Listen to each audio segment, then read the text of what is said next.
Hello, I'm Robin, and welcome to Bookspin.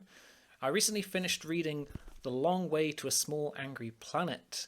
This is the first book in Becky Chambers' Wayfarers series of 4 novels and was published in 2014.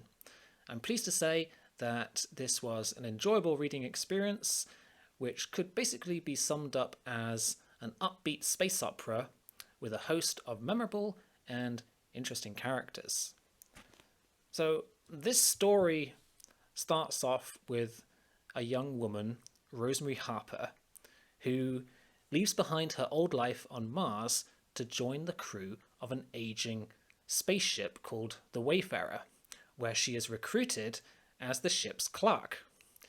The Wayfarer is a patched-up tunneling ship with a small motley crew of human and alien beings of various species whose purpose is to punch wormholes through interdimensional space to connect long distances and thus open up super fast and convenient travel routes. One such particular tunneling job offers the crew their most lucrative and dangerous mission yet, and this is what is referred to in the book's title, The Long Way to a Small Angry Planet. This novel is thus a story about travel. It's a long haul through space, throughout which we learn of the adventures and mishaps that the crew encounter on their journey. This is very much a character-focused story. In fact, I would go as far as to say that the characterization of the crew members and the development of their interpersonal relationships hold the foremost attention of this novel and are the most compelling features of Becky Chambers' writing.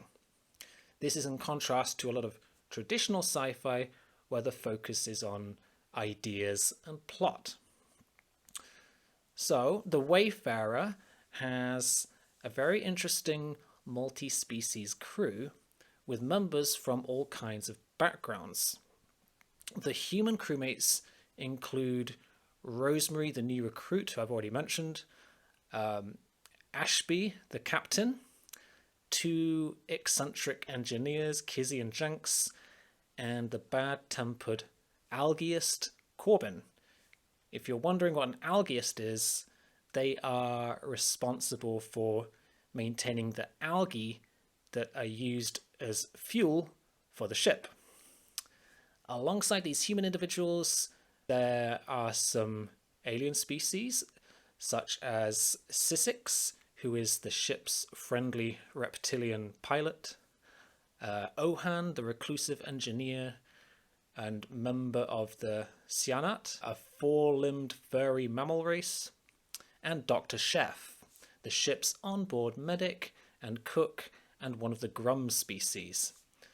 The Grum are kind of difficult to describe, but I think Rosemary does it best when she compares his appearance in the story as something between an otter and a gecko who walks like a caterpillar.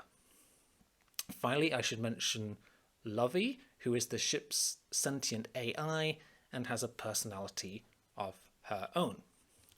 All these characters are very interesting and endearing in their own way, and as the novel progresses, it's a pleasure to see them develop and interact with each other. While there are some dark moments, it is for the most part an uplifting story and could perhaps be described as a feel-good space opera. In fact, this kind of science fiction is sometimes known as hope punk, a term that I was just recently introduced to by someone who commented on one of my videos, i.e. the emphasis is on optimism and positivity in the face of adversity.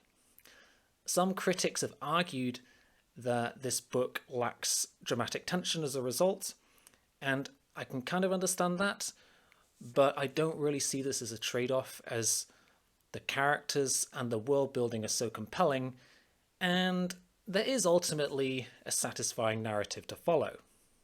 There are also a few intriguing sci-fi concepts which are explored throughout the story. So for instance, I found the idea of punching hyperspace tunnels to connect distant points in space a fascinating idea. And I'd like to learn more about this technology, which allows for almost instantaneous long distance travel. The ship's onboard AI is another interesting technology and a character in her own right. Sentient artificial intelligence is a classic science fiction trope, of course, and this is explored in a captivating way through the character of Lovey and her intimate relationship with Jenks, the technician. If you like the idea of character-driven sci-fi, a kind of road trip through space, if you like, then you will most likely enjoy this book. I certainly did. It was a refreshing style of science fiction for me, and while it wasn't mind-blowing, it was certainly a pleasure to read and follow the Wayfarers crew on their adventures.